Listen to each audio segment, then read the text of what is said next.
Magandang araw sa inyong lahat. Ako ay narito ngayon upang talakayin ang napakahalagang paksa ng tugon ng kabataan sa isyu ng lipunan.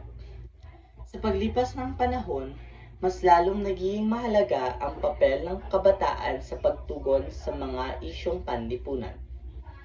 Ang bawat henerasyon ay may mahalagang bahagi ng ginagampanan sa pag-unlad ng ating lipunan.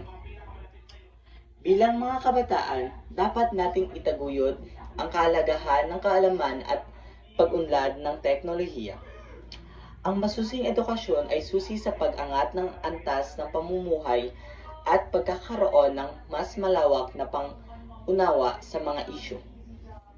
Kinakailangan nating maging boses para sa kapantayang panlipunan.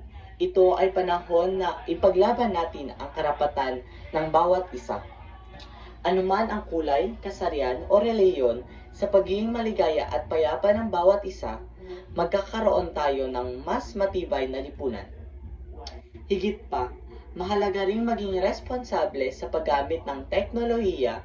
Sa kabila ng modernization, hindi dapat kinakalimutan ang pagpapahalaga sa kalikasan at pangangalaga sa kapaligiran. Ang pagiging environmental conscious ay isang hakbang patungo sa isang susing papel sa kinabukasan. Sa madaling salita, bilang mga kabataan, tayo ang pag-asa ng bayan. Ang ating mga aksyon at paninindigan ay may malaking apekto sa hinaharap. Sa pagtutulong-tulungan ng pagtutok sa pagpapangunahing isyu, magiging mas matibay at maunlad ang ating lipunan. Yun lamang po at maraming salamat.